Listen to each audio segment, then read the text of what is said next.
Hello, my name is Keith Sellers. I don't know about you, but it seems like we are faced with an unprecedented cascade of crisis after crisis. We are afraid of international conflicts, mass migration, ecological and climate change. We're afraid of challenges related to the digital revolution like political polarization and fake news. We also are experiencing the clash of postmodernity with modernity in what one scholar has labeled liquid modernity. In our liquid modern society, we're dealing with globalization versus localization, unpredictability and uncertainty, and we're trying to wrestle with our need for security and freedom at the same time. Because of the blessings of digital technology, we are so well informed about all of the problems on the planet. This incessant flood of information is causing us a lot of anxiety.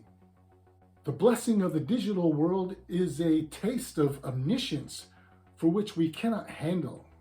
All of this knowledge is somewhat of a curse to us, and we feel like the apocalypse is just around the corner. In our Google era, we have so much information right at our fingertips. When we read through the Bible, we find that God's people also in the past experienced many world-shaking crises.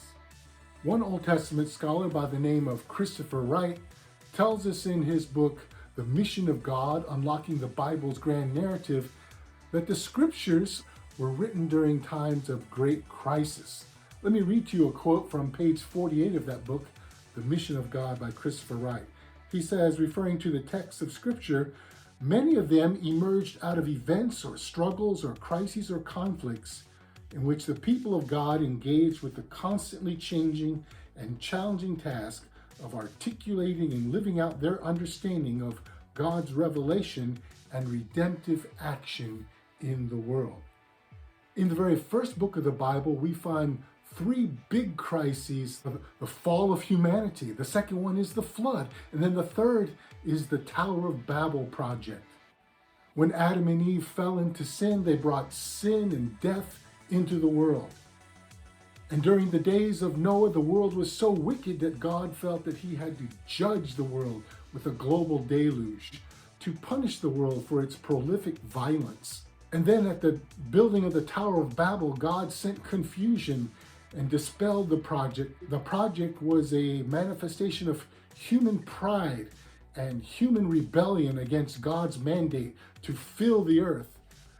As an answer to each of these three crises, God raised up individuals and their families to bring hope to a hopeless world. Throughout the biblical record, God's people endured many insurmountable odds to carry out their calling to live as the missional people of God.